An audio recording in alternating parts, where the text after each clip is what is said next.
ಆಯಿತು. ಈ ಪತ್ರಿಕಾಗೋಷ್ಠಿ ರಂಗಭೂಮಿ ನಿರ್ದಿಗಂತಕ್ಕೆ ಮಾತ್ರ ಸೀಮಿತವಾಗಿರಲಿ ಅಂತ ನಗ್ತಿದ್ದಾರೆ ಅವರು. ಸಾಕಷ್ಟು ಪ್ರಶ್ನೆಗಳಿರುತ್ತೆ, ಪ್ರಶ್ನೆಗಳಿಗೆ ಉತ್ತರ ಕೊಡ್ತೇನೆ. ಆದರೆ ಅದು ಫೋಕಸ್ಸು ನಾವು ಏನು ಮಾಡ್ತಿದ್ದೀವಿ ಅದ್ರ ಬಗ್ಗೆ ಇರಲಿ ಅಂತ.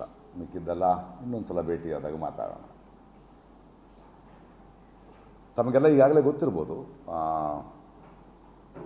ಮೈಸೂರಿನಲ್ಲಿ ನಿರ್ದಿಗಂತ ಅಂತ ಒಂದು ಕಾವುಗೂಡನ್ನು, ಅದೊಂದು ತಂಡ ಅಲ್ಲ, ಒಂದು ಕಳೆದ 2.5 ವರ್ಷಗಳಿಂದ ಹುಟ್ಟುಹಾಕಿ ನಡೀತಾ ಬಂದಿದೆ. ಒಂದು 10 ಜನ 16 ಜನ ಸೇರಿದ್ದಾರೆ ಅದರೊಳಗೆ. ಬಹಳ ಕೆಲಸಗಳನ್ನ ಮಾಡ್ತಾ ಬಂದಿದ್ದೇವೆ ರಂಗಭೂಮಿಯಲ್ಲಿ. ಮತ್ತು ಮಂಗಳೂರಿನಲ್ಲಿ 2 ನಾಟಕೋತ್ಸವಗಳನ್ನು 2 ವರ್ಷ ಮಾಡಿದ್ವಿ, ಚಿಕ್ಕಮಗಳೂರಿನಲ್ಲಿ ಮಾಡಿದ್ವಿ, ಧಾರವಾಡದಲ್ಲಿ ಮಾಡಿದ್ವಿ. 10 ಹಲವು ಹೊಸ ನಾಟಕಗಳು ಹುಟ್ಟಲಿಕ್ಕೆ ಕಾರಣ ಆಯಿತು. ಸಾಕಷ್ಟು ತಿರುಗಾಟಗಳನ್ನು ಮಾಡಿದ್ವಿ. ಒಂದು 2 ವರ್ಷಗಳಿಂದ ಮಕ್ಕಳ ರಂಗಭೂಮಿಯಲ್ಲಿ ವಿಶೇಷವಾಗಿ ಕೆಲಸ ಮಾಡಿದ್ವಿ. ಸುಮಾರು ಒಂದು ತಂಡವನ್ನು, ಒಂದು ಕರಿಕ್ಯುಲಮನ್ನು ರೆಡಿ ಮಾಡಿ, ಒಂದು 5.5 ಗಂಟೆಗಳ ಒಂದು ಕಾರ್ಯಕ್ರಮವನ್ನು ರೆಡಿ ಮಾಡಿ 107 ವಸತಿ ಶಾಲೆಗಳಿಗೆ ಹೋಗಿ ಹೇಗೆ ರಂಗಭೂಮಿ ಶಿಕ್ಷಣದಲ್ಲಿ ಬಹಳ ಮುಖ್ಯ, ಒಂದು ಗ್ರಹಿಕೆಯನ್ನು ಬೆಳೆಸಲಿಕ್ಕೆ ಅನ್ನುವ ಒಂದು ಪ್ರಯತ್ನವನ್ನು ಮಾಡಿದ್ವಿ. ಅದಾದ ನಂತರ ಒಂದು 5 ಜಿಲ್ಲೆಗಳಲ್ಲಿ ಒಂದು ರಂಗ ಶಿಕ್ಷಕರನ್ನು 5 ಶಾಲೆಗಳಿಗೆ ಕಳಿಸಿ ಆ ಮೂಲಕ ಮಕ್ಕಳಲ್ಲಾದ ಬದಲಾವಣೆಗಳು, ಮತ್ತು ಭಾರತ ದೇಶದಲ್ಲಿ ಬಹಳ ಕಡೆ ಕೆಲಸ ಮಾಡ್ತಿದ್ದಂತಹ ಮಕ್ಕಳ ರಂಗಭೂಮಿ ಕೆಲಸ ಮಾಡ್ತಿದ್ದವ್ರನ್ನ ಕರೆಸಿ, ಮತ್ತು ಚೈಲ್ಡ್ ಸೈಕಾಲಜಿಸ್ಟು, ಚೈಲ್ಡ್ ಫಿಲಾಸಫರ್ಸು ಮತ್ತು ಮಕ್ಕಳ ಸಾಹಿತ್ಯ ಬರೆಯೋರು, ಅವ್ರಗಳ ಜೊತೆ ಒಂದು ಸಂವಾದ ಮಾಡಿ ಆಲ್ಮೋಸ್ಟ್ ಒಂದು ಕರಿಕ್ಯುಲಮನ್ನು ರೆಡಿ ಮಾಡ್ತಾ ಬಂದಿದ್ದೇವೆ. ಸೊ ಮಂಗಳೂರಿನಲ್ಲಿ 2 ವರ್ಷ ನಿರ್ದಿಗಂತ ಒಂದು ಉತ್ಸವಗಳನ್ನು ಮಾಡಿದಾಗ ಕರಾವಳಿಯ ನಿರ್ದಿಗಂತ ಆಗಬೇಕು ಅಂತ ನಮ್ಮ ಆಸೆ. ಎಲ್ಲೋ ಬೆಂಗಳೂರು ಕೇಂದ್ರಿತ, ಮೈಸೂರು ಕೇಂದ್ರಿತ ರಂಗದ ಒಂದು ಕೆಲಸ ಆಗದೆ ಕರಾವಳಿಯಲ್ಲೂ ಒಂದು ನಿರ್ದಿಗಂತದ ಇನ್ನೊಂದು ಶಾಖೆಯನ್ನು ಆರಂಭಿಸಬೇಕು. ಅದು ಕರಾವಳಿಯ ಧ್ವನಿಯಾಗಿರಬೇಕು, ಕರಾವಳಿಯ ಪ್ರತಿಭೆಗಳ ಧ್ವನಿಯಾಗಿರಬೇಕು. ಮತ್ತು ಇಲ್ಲಿ ಸಾಕಷ್ಟು ಕೆಲಸಗಳು ನಡೀತಾ ಇದೆ. ಇಲ್ಲಿರುವ ತಂಡೋಪತಂಡಗಳು ಕಳೆದ 1 ವಾರದಿಂದ ಮತ್ತು ಅದಕ್ಕೆ ಮುಂಚೆ ಕೂಡ ಎಲ್ಲರ ಜೊತೆ ಸಮಾಲೋಚನೆ ಮಾಡಿದ್ವಿ, ಎಲ್ಲರ ಜೊತೆ ಭೇಟಿಯಾದ್ವಿ. ಮಾಡ್ತಿರೋ ಕೆಲಸ ಬಹಳ ದೊಡ್ಡದು.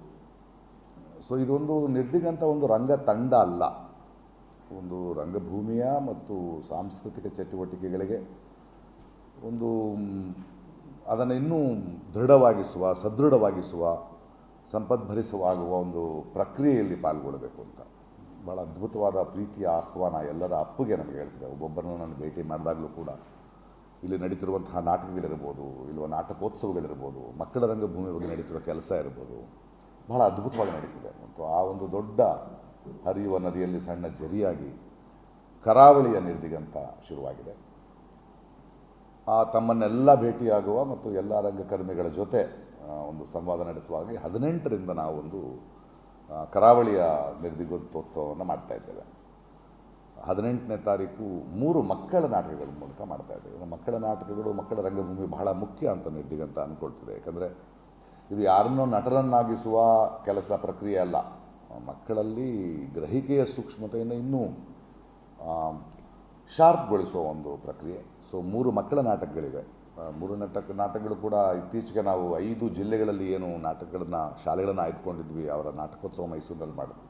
ಮಕ್ಕಳ ಎನರ್ಜಿ ಇರ್ಬೋದು, ಅವರ ಗ್ರಹಿಕೆ ಇರ್ಬೋದು, ಅವರ ಮಾತುಗಳೇ ಸ್ಕ್ರಿಪ್ಟ್ಗೆ ಬರೆಯೋದಿರ್ಬೋದು, ಒಂದು ಅದ್ಭುತವಾದ ಒಂದು ಮೈ ಜುಮ್ ಅನ್ನುವಂಥ ಒಂದು ಅದ್ಭುತವಾದ ಪರ್ಫಾರ್ಮೆನ್ಸ್ ಮಾಡಿದ್ರು. ಹಾಗೆ ನಮ್ಮ ಹೊನ್ನಾವರದ ಬ್ರಹ್ಮಾವರದ ಮೊರಾರ್ಜಿ ಶಾಲೆಯಿಂದ ರಕ್ಷಿದಿಯವರ ಬ್ಯೂಟಿ ಆ್ಯಂಡ್ ದ ಬೀಸ್ಟ್ ಒಂದು ನಾಟಕ ಇದೆ. ಮತ್ತು ಈ ಸಲ ಒಂದು ಸೈನ್ಸ್ ಪ್ಲೇನಲ್ಲಿ ಒಂದು ಅವಾರ್ಡ್ ತೆಗೆದುಕೊಂಡಂತಹ ಇಲ್ಲಿಯ ಮಕ್ಕಳ ಒಂದು ನಾಟಕ ಇದೆ. ಆಮೇಲೆ ಇನ್ನೊಂದು ಮಕ್ಕಳ ನಾಟಕ ನಾವು ಇಲ್ಲಿ ಮಣಿಪಾಲದಲ್ಲಿ ಮಾಡಿದ್ದೇವೆ.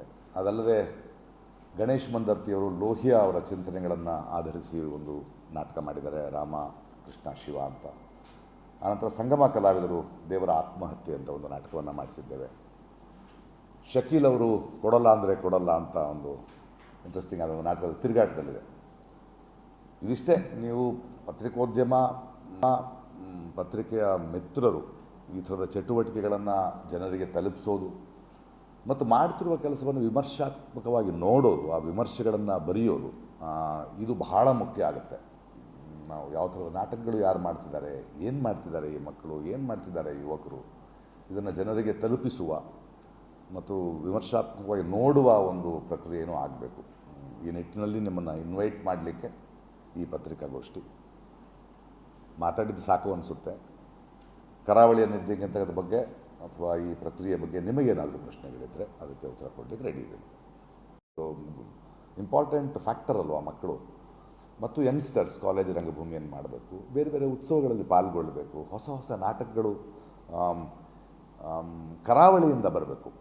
ಎಲ್ಲಿಂದನೂ ತೊಗೊಂಡು ಬಂದು ಇಲ್ಲಿ ಆಡಿಸೋದಲ್ಲ. ಕರಾವಳಿಯ ಪ್ರತಿಭೆಗಳು, ಕರಾವಳಿಯ ನಿರ್ದೇಶಕರು, ಕರಾವಳಿಯ ಸಂಗೀತ, ಇಲ್ಲಿಯ ಉಪಮೆಗಳು ಇವುಗಳನ್ನು ಹೊಟ್ಟದಂದ್ರೆ ಹೊಸ ಹೊಸ ನಾಟಕಗಳು ಹುಟ್ಟಬೇಕು, ಹಳೆ ನಾಟಕಗಳನ್ನೆಲ್ಲ. ಅದೊಂದು ಕಂಟಿನ್ಯೂಸ್ ಪ್ರಾಸೆಸ್ ಅದು. ಅದನ್ನು ಇಷ್ಟೆಲ್ಲ ಅಂತ ಹೇಳ್ತೀರಿ ನೀವು, ಒಂದು ಟೈಮ್ ಟೇಬಲ್ ಹಾಕ್ಕೊಂಡು ಮಾಡೋದಲ್ಲ, ಅದು ಹುಡುಕ್ತಾ ಹೋಗುವಂಥ ಕೆಲಸ. ಹಾಂ, ಅಲ್ಲದೆ ನಮಗೆ ಕರಾವಳಿಯ ಕಥೆಗಳಿದೆ, ಉತ್ತರ ಕರ್ನಾಟಕದ ಕಥೆಗಳಿದೆ, ಕಲ್ಯಾಣ ಕರ್ನಾಟಕದ ಕಥೆಗಳಿದೆ, ಅಲ್ಲಿಯ ಪ್ರತಿಭೆಗಳಿದೆ. ಇದರಲ್ಲಿ ನೀವು ಹೇಳೋ ಕಡೆನೇ ನಮ್ಮ ಪ್ರಯಾಣ.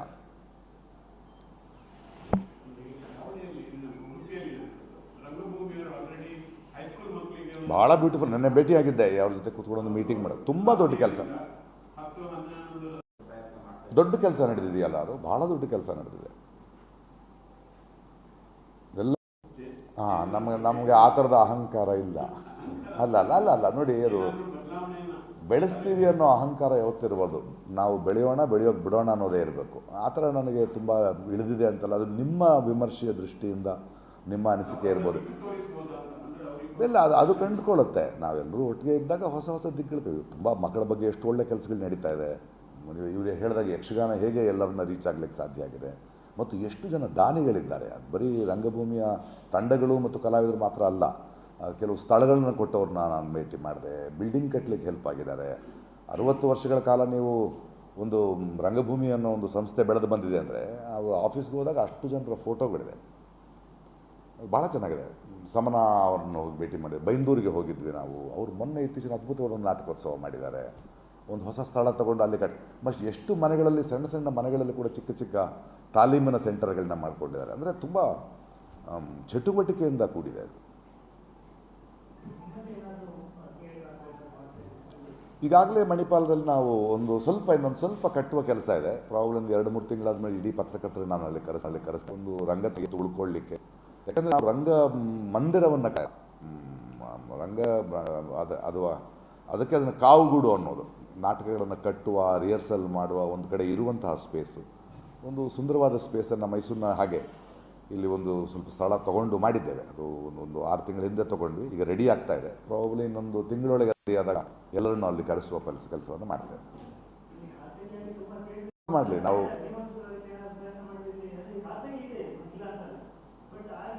ಖಂಡಿತ ಮಾಡೋಣ, ಒತ್ತಾಯ ಮಾಡೋಣ. ನಮಗೆ ತುಂಬ ರಂಗಮಂದಿರಗಳ ಅವಶ್ಯಕತೆ ಬಹಳ ಇದೆ. ಸರಿಯಾದ ರಂಗಮಂದಿರಗಳ ಅವಶ್ಯಕತೆಯೂ ಸರಿಯಾಗಿದೆ. ನೋಡೋಣ ಅದು. ಸೊ ಖಂಡಿತ ಅದಕ್ಕೆ ಎಲ್ಲರೂ ಸೇರಿ, ಇವಾಗ ನೋಡಿ ಈ ಥರದ ಒಂದು ಪ್ರಕ್ರಿಯೆ ಆದಾಗ ಒಬ್ಬರಲ್ಲ, ಒಂದು 10 ಜನ ಸೇರಿ ಹೋದಾಗ ಅದಕ್ಕೆ ಇನ್ನೊಂದು ಸಲ ಬಲ ಸಿಗುತ್ತೆ.